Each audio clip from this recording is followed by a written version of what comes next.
You ask Tiger to calculate. This deals with the order of operations. The final result is 4.161. Let's solve it step by step. We begin by calculating the expression inside the parentheses. Calculate any addition or subtraction, from left to right.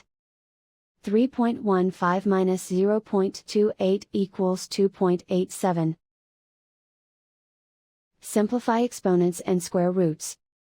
2.87 to the power of 2 equals 8.237. Calculate any addition or subtraction, from left to right. 8.237 minus 4.076 equals 4.161. And so the final result is 4.161.